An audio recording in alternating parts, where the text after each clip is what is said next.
dance into a little romance. Pay the check and we'll get gone. Take my hand. Textiles is the go-to brand for the coolest and softest Texas shirts. It is a family-owned and ran business started by 2 high school teachers that love to support local and the great state of Texas. A portion of their sales is donated to help scholarship graduating seniors. Tumbleweed Textiles' goal is to outfit every proud Texan with their unique hand-drawn designs. You better go check out their Texas goodies at www.shoptwt.com. Use coupon code LOCALLIVE for 20% off today.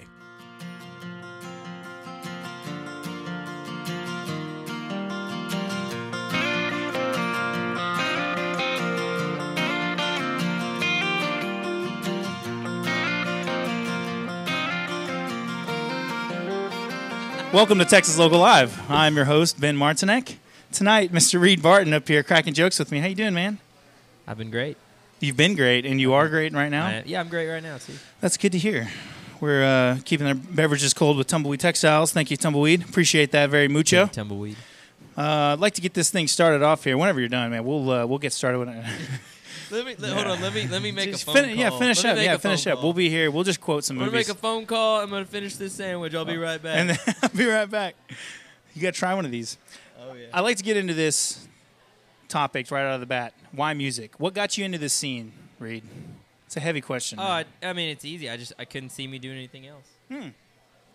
That might be the shortest answer we've gotten on that one. I mean, honestly, it's I don't know if I would really be happy doing anything else. Fair enough. So what got you started in it though? How'd you come about writing, being a songwriter? Just started. It's just I heard. I started hearing the music that started moving me. I think the first band I really got into was AC/DC. Nice. So when I was younger, I just I stumbled on an AC/DC song somewhere, maybe online or on an MP3 player or something. You remember what it was by chance? You Shook Me All Night Long. Okay, fair enough. Yeah. I like it. And I really got into classic rock the most initially, but I grew up with the country music, and then I eventually made my way back over to country music, and that's what I've been with ever since. Very cool. Very cool. Yeah. So you started. How old were you about when you started actually writing songs on your own? Doing your own thing. Writing? Yeah. Probably 17 or 18. Okay. Yeah, but I've been good. playing guitar when I first started getting eaten up with music. I was about 10 or 11. Yeah. But writing songs, I was probably about 17. I read something the other day about music and its influence on like 13, 14-year-old. Like that's the time when music affects you the most. So whatever you're listening to at that time, like during those 2 years of your life, are really what set you up for the future. Absolutely. So that's kind of interesting. That time frame, you were really getting into that style of music and the country I agree with too. that. Yes, yeah. I always flash back to like what was I listening to when I was 13? I was like NSYNC and the pop. Oh man, when I was 13, it was straight Stevie Ray Vaughan. Heck yeah. AC/DC and ZZ Top. I know. I was raised on classic rock, man. I was three all day. And then of course George Strait. Well, yeah. That's the other one I got to throw in there. There you go. Fair enough. Well, cool. So you've been doing this for a while. You've been writing some stuff for a while. A little side note, I like to ask this too. Do you still play, like your first original song, do you still play it now, or do you have an old original you know what? still get into? That's actually a really cool question. I have one song that I think it was my first song I ever wrote. And I actually did. I played it just the other day. Nice. I don't remember. I think I was playing in Denton just a few weeks ago, and I played it, and it was the first time I had played that original song, in years. Typically I don't play much of the older stuff. I just try to keep it kind of fresh. And the first songs you write typically aren't the best ones, but the very first song I ever wrote, I'm still kind of proud of it. So awesome. I'm still pretty proud of it. So I still play it time to time. That's really cool, man. Yeah. I dig that a lot. Maybe we'll play it tonight. I want to hear the very first song you wrote. Maybe you should just so. do it anyway. Just 'cause. Maybe so. Maybe we shall see. This is a request. Lights are on now, guys and gals. Couldn't see us before. Now you can. The face. What is it? Yeah. Where's the face at? Yeah. So you've been traveling a little, yeah? You play music around the state and the region. Yeah. Tell us a little bit about that adventure, if you will, and maybe some things you've learned on the road for some newbies, if there are some. Oh man, I've been traveling around the state quite a bit, playing music. Any particular regions or? Well, East and West Texas. Okay. Respectively, Yes. I guess. The furthest north, I go up to Lubbock a little bit now and then, but I tend to go out to Nacogdoches a lot. Okay. Myself as well as Jed over here. Yep. Axum Jacks. We were both lumberjacks, so I spend a lot of time there in East Texas. I still play out there quite a bit. And then in West Texas, like I'll run through Midland and Odessa, and occasionally when I can Lubbock. It's kind of harder to get into Lubbock versus some of the other places. I just went down to Corpus Christi. That's cool. Played 2 nights down there. Like played a weekend. Where'd Friday you play and down Saturday there? Night. Friday night was Harrison's Landing, and Saturday night was Michael Mays. Okay, very cool. Yeah, and then we went and saw, and I met up with Buck Buffalo. Oh yeah. And we went and saw Pat Green at is it Brewster Street there in Corpus Christi? Yeah. Brewster's Bruce, ISO. yeah, I think it's something Brewster's. like that. That might be. I think that's what it is. It's pretty. I Anyway, think it's Brewster's, We met up. We saw Pat Green there. But anyway, that was a good weekend in Corpus Christi. I played up through the hill country a little bit. I just played some dates in Brady and Junction not too long ago. Down around Austin, Yeah. Played in San Antonio about a month or 2 ago. Nice. So it's kind of cool. I'm just kind of I'm kind of trying to figure out how to make a circuit. Yeah, I was gonna say you got a pretty good circuit going. Yeah, there, man. and I'll go through like Stephenville a lot. I'll play in Yeah, that's Stephenville good. quite a bit. I've heard a lot about that town. But Man.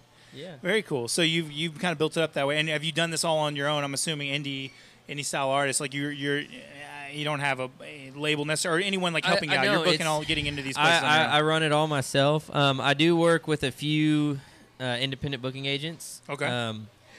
In what capacity are you working with them? Sorry, I didn't mean to step No, on no, you, but- sure. It's a Seventh Planet Entertainment. Okay. I'm sorry, but what was the last question? Like I guess how are you incorporating them? And are you giving them a call and you're just like, hey, can you help me out? Or you is know it what? like freelance? Yeah. So a lot of what it is I get called a lot to come play, and then I do talk with a lot of venues directly. I do reach out to a lot of venues, as many as I can. And right now, I've been doing the singer-songwriter thing, just the acoustic thing, for several years now. And I've had a band here or there. Yeah.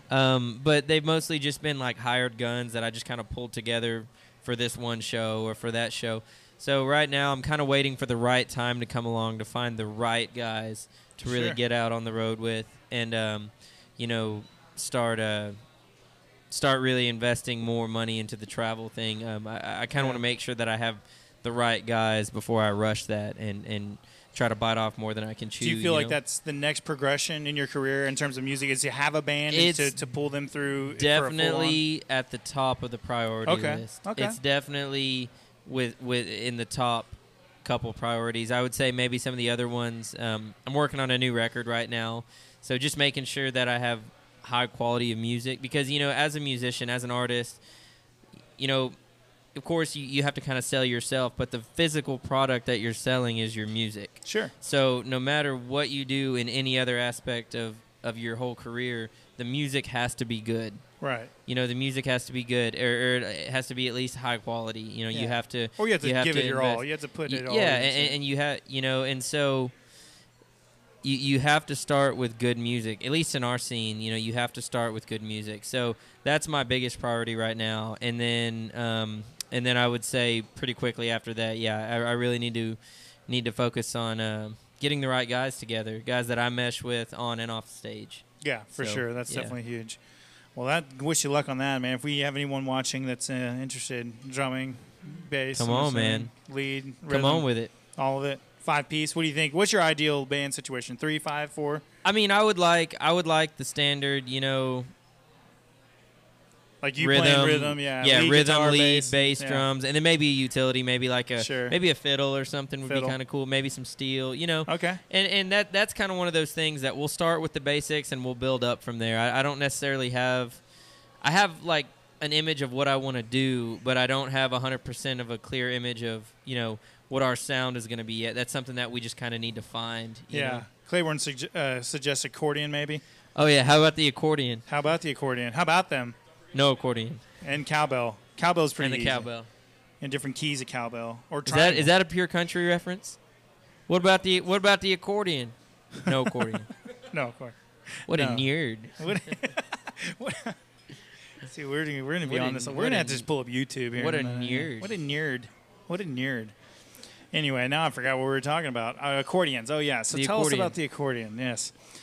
Well, so, you see, it's the left side controls the bass. What if we just went off right here on just talking about the accordion, just schooled us on the accordion? Hey, well, funny story, real quick. I was in Stephenville last weekend, and I went to Buck Buffalo's family Christmas thing. Oh yeah. And I met Dave Perez out there from the Tejas brothers, and he's a super nice guy, and I straight up asked him to show me how his accordion worked, and he ran me through, the whole thing. And he's an amazing accordion player, and it was a really cool experience. But speaking of the accordion, that's cool. Hey, that's a great segue into the accordion. Yeah, and he showed me this little pressure relief valve that you do with your thumb, and it's complicated, man. Yeah, that's a lot going on. I don't want to mess with the accordion. My great aunt had one, and it was passed down. My grandpa had it, and we always mess around with it. I can do the boom, bum, boom, bum, boom. Just basically hold one note and in and out, and it makes a different, like a harmonica you blow in. So, yeah, that's the extent of my accordion. Not for me. Not for you. Me. Yeah, maybe later. We'll stick with the staples.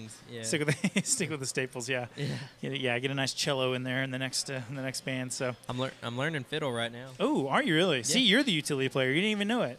No, I say I'm learning fiddle. I'm learning how to play a fiddle by myself. Yeah, I'm learning how to put the strings on and everything else. Very cool. Not play it very well. That's all right. It takes some time. That's another instrument with touch. It's a very fickle instrument. It's a very fickle. It's all about the touch with the violin. So much or touch. a fiddle. Either way, yeah. Got to have fiddle in the band. Always.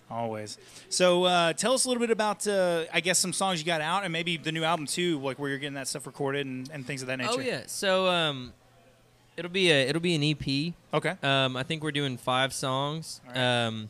I'm actually really excited for this one. We got a real producer this time, not just whatever studio engineer happens to be there. And what are your thoughts? Yeah. Yeah. So Cody Angel is producing, and Cody he learned how to play steel and how to produce. His mentor was Lloyd Maines. Okay. And so Lloyd Maines was Natalie Maines' dad. Natalie, singer for the Dixie Chicks or whatever. And he's Lloyd Maines is one of the most popular producers in Texas. So Cody studied under Lloyd for a while, and then Cody started doing his own thing. And then when Roger Ray left Jason Boland's band, Cody filled in for Roger Ray and ended up being a permanent member of the band for 4 years. And then he left Boland about a year ago, and now he's with Josh Ward. Okay. He plays steel with Josh Ward. So very cool. So I'm really excited that I've got a pretty, bona fide producer. Yeah, absolutely. And we're recording down in Green, at Green. I think it's called Green Records. Okay. No, or Green Sound. I'm sorry. I think it's. It's in Green. I can't remember. It's in Green, but yeah, it's a really nice recording studio. Drew Healy, he's the engineer there. Total badass. Awesome. He knows exactly what he's doing. But anyway, yeah, I'm just really excited. I spent a lot of time writing, good fresh material. Yeah. For this whole thing, and I'm really excited to see how it turns out. Very cool. Now, are these all tracks from last year, that you, I guess, say 2018, 2017 time frame? Yeah. Okay. I mean, so really new then. Yeah. Yeah, most of the tracks are, well, let's see. I think maybe one of the tracks is about a year old. A few of the tracks I wrote in Nashville with a friend that lives out there. Okay. I have a couple other songs from a couple friends that I'm considering. I've still got 1 or 2 wild cards in there. Sure, it might be a 7-track EP. Yeah, most of the songs are about a year old, give or take. Cool.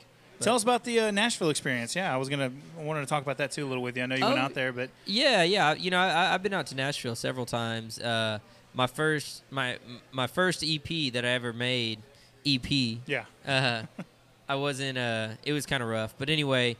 I made it. I cut it in Nashville, and that was fun. And I have some friends that live out there, so I'll go out and write every now and then. My buddy Drake Milligan, he's a writer out there, and we went to high school together. And anyway, and I'll go out there and I'll write with him. And I was out there. I don't go out for really long periods of time, mostly because I just don't have a lot of money. Sure, yeah. But yeah, I went out there a few months ago, and we sat down and wrote some really good songs, and probably going to throw a few of them on the record. Okay. So, very cool. Yeah. All right, man. So you got some collaboration work out there. I like that a lot. Yeah. Oh, yeah. I've got some good co-writes. I write with Drake, and then I write with Aaron Bentley and Austin Upchurch quite a bit. Okay. Very cool. Yep. So I'm glad you're bringing that back to Tejas, man. We'll bring it to your album, too. We'd like to hear the collaboration factor into this as well. Yeah. Because have you worked in the artists around the state here specifically? Like, I mean, you've kept them, like, didn't meet them in Nashville, I should say. Did you meet artists here in the state you've worked with? Oh, collaborate, write with. Yeah, co-write. Yeah. Okay, so I have a really cool story. He probably wouldn't remember this if I were to ever got the chance to ask him about it, but I got to write with Stoney LaRue a little while back. Oh, that's cool. Yeah, that was cool. That's really cool. And it was kind of a by chance thing, but he was great. Like he had me on his bus and everything, and me and Stoney and Casey Twist. Okay. And we just sat around and we wrote a bunch of melodies, and I recorded a bunch of them down. And I've kind of been trying to figure out what to do with them, but we'll see. You know, it was a really cool writing session, and it was a lot of fun. That's a cool It was cool to say that I got to write with him. I was gonna say, that's just a cool experience to have in your back pocket, man. It really was. He was great too. Yeah, he's a cool guy. Just Very all cool. around. Very cool guy. Man, love Texas. Love the Texas scene so much, man. So tell us a little bit about what you got coming up in 2019, since 2018 is coming to a close here. 2019. Well, the new record will be released in the fall. Sure. Okay, fall. Yeah. All right. Once the recording process is done, then the priority will be organizing the band and getting that organized. You know, I've got a lot of the thing. I'm ahead of the game in some aspects. Like, I've got a travel van. I've got some good sound equipment. Okay. But you know, I still need a few other things like a trailer, and of course the guys. Yeah. So the people, the humans. So that's the priority. Once the record's done, so we'll get the band out on the road and everything in 2019. Those will be the two biggest priorities. Are, you know, a good record release, and it's not just about making the record and distributing it. There's so much more to it. Absolutely. I think a rule of thumb is, for however much you spend on your record, you should spend at least twice as much promoting it. I would agree with that. And so it's hard. Promotion is a huge, very, very underrated aspect of this entire thing, because promotion is everything. And we've kind of got it a little easier now with social media. Sure. That's what I was going to ask you. How do you go about distributing? Well, not distributing, but how do you go about marketing your album? Absolutely. You know, definitely primarily through social media. But this time I plan on doing some things different. I want to reach out. You know, I've thought about doing the radio promoter route, but I've heard from a lot of people that I really respect their opinions that it's probably not the best route to take. Yeah. So anyway, you know, I've got a radio strategy about sending out some press packages to some radio stations and stuff like that. And then I do want to plan a radio tour to where I can go to these different stations and meet the program directors and the music directors. Play a 5-minute or shake something. their hands. And you know, and earn my spot. Yeah. You know, do it, man. You can't just send an email and expect to be thrown on the ranch or something. It's good, especially if you're making that circuit. It'd be nice to be able to go in and knock on the door, as opposed to emailing or sending EPKs or whatever and going that route. It'd be kind of interesting to hear. You know, 2019, it's really just going to have to be a behind the scenes. It sounds like you're going to be built. You're going to be. It's going to be really busy behind the scenes, but we're just going to have to be blowing and going a lot. Yeah, I mean, grinding, man. That's the key, is that 90% of the whole thing is just showing up. Yep. You know, just going out and playing the shows and meeting the people and everything. Absolutely. So, I mean, for 2019, those are the biggest plans: are releasing a new record and getting a group of guys I can depend on come play with me. Well, then we wish you luck for that. Hopefully you can find it. Tell us where to find your stuff so we can keep track of you next year. And I'll plug it up a little bit. So all my social media handles are the same. It's just Reed Barton Music. Okay. So like Twitter, it's at Reed Barton Music. Instagram at Reed Barton Music. That's my page name on Facebook, you know, but it's 3 separate words. Or you can just send me a friend request on Facebook. I'll be glad to accept it. Got a website? I do. It's www.reedbartonmusic.com. Easy. So it's all it's all streamlined. I wanted it all to be the same, so should be. There's not like a different website name and then different. Yeah, that's not good. Social media brand, names. If you can streamline them all, then I think that'll really help you. That's definitely a way to do it. Well, Reed, we appreciate you chatting with us for this little interview segment. We're going to be doing some music down here. We are at the ranch in Las Colinas, Texas. If you are online watching us, get down here. Music's going to kick off here in about 10 minutes or so. got some artists coming up, and Reed being one of them. Thanks for chatting, my friend. Yeah, man, of course. Looking forward to hearing some music, and we'll see y'all here in a bit. Song I just wrote with a few buddies down in Godley. We don't really have a name for it yet, but we're calling it, for now, we're calling it Johnny's at the Bar.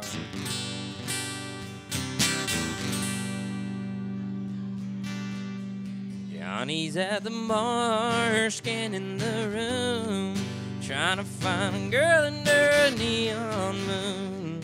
Shelly's got her eye on some new guy. Ryan's right there reaching for her thigh. And there I stand with a beer in my hand, rolling the dice and looking for a dance. Let's take a chance, baby, what's your plans? We'll turn this dance into a little romance.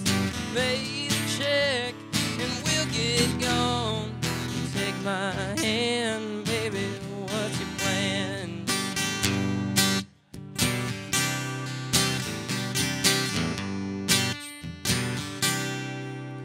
The house band is playing a Haggard tune. Last call comes at 1:45. Ryan had a pitcher and drank it dry. Shelley's going home with a different guy. Pretty brunette has her hand in my hand. Bought her a drink, then I took a chance.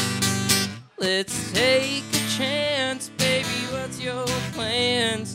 Turn this dance into a little romance. Pay the check and we'll get gone.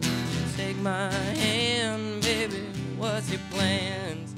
Take a chance, baby, what's your plans? We'll turn this dance into a little romance. Pay the check and we'll get gone. Take my hand, baby, what's your plans? Take my hand, baby, what's your plan?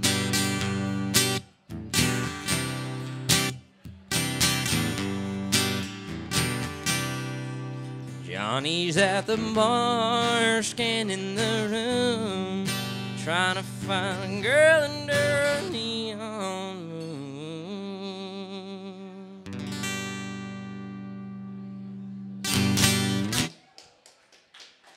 Thank you so much.